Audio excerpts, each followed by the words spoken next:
when we call you and contact you, please try to come down. So important. Now I'd like to call up Rosanda Grau, who is the Executive Director of Life Choices Pregnancy Center in Metuchen.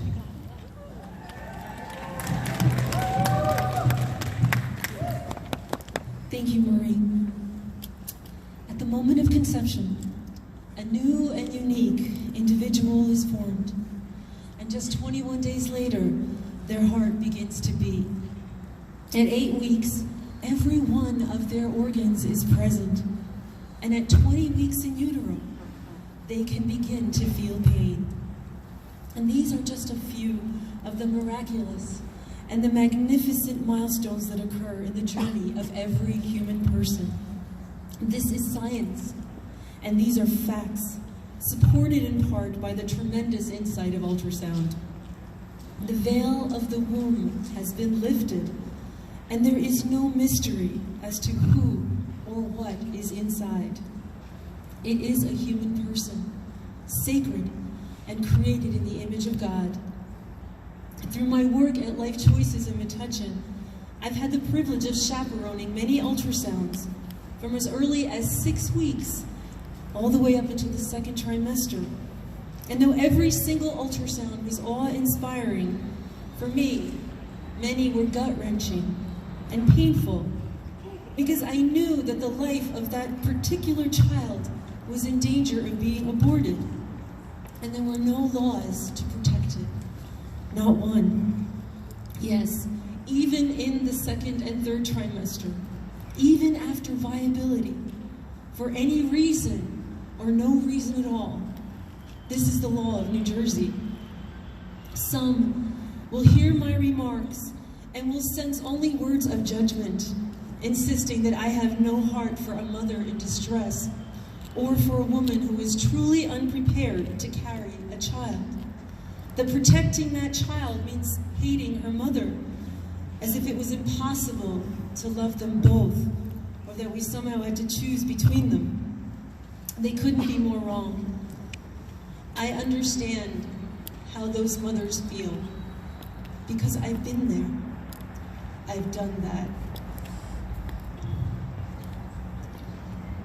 I've lived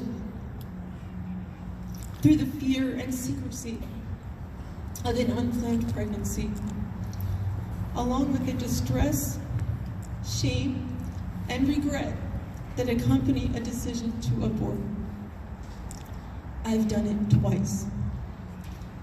Those decisions, when I was very young, have forever changed the beat of my own heart. Sometimes it feels as though it's changed its shape. But through the healing grace and the divine mercy of Jesus Christ, my heart and my life have been completely transformed. And my capacity to love and to serve has grown exponentially.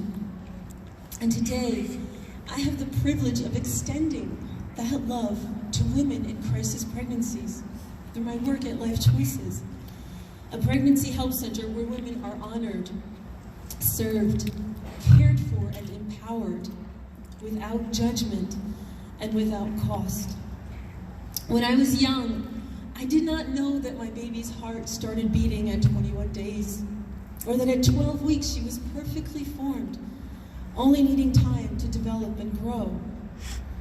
And though that was decades ago, things haven't changed very much. Ironically, though we live in the information age, many women still do not know the facts about fetal development, along with the risks of abortion, both physical and psychological. They don't know because it's not required by law, leaving them unprotected as well, open to butchered doctors and misinformed choices. Planned Parenthood, who receives millions of dollars of taxpayer funding in New Jersey alone, doesn't even have to show them the ultrasound. Pregnancy centers do that for free. And the minor child, nothing can prevent a minor from obtaining an abortion in the state of New Jersey. No parental consent, no waiting periods, no protection for our minor daughters either. That is the law of New Jersey. So while the veil of the womb has been lifted, the wool is still very much pulled over the eyes of women seeking an abortion and over taxpayers who are routinely pummeled with propaganda such as, abortion is healthcare. How can it be healthcare if someone has to die?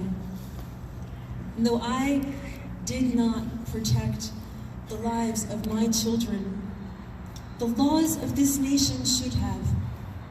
As fellow human beings, they deserved and should have been afforded every right and protection that you and I enjoy. And that's why we are here today with New Jersey Right to Life in our state's capital, decrying the unjust laws of our state and our nation. Because it is a crime to dismember our unborn children. It is criminal to profit from their executions. It is wrong for taxpayers to foot the bill. And it is unjust to prey on the most vulnerable, innocent, and defenseless in our society. That is the definition of a bully. So please remember the facts and the science. Remember that each life is a gift from God. And if you do not believe in God, believe in people, because human rights belong to humans. Thank you, Marie Tacey and New Jersey Right to Life. God bless you.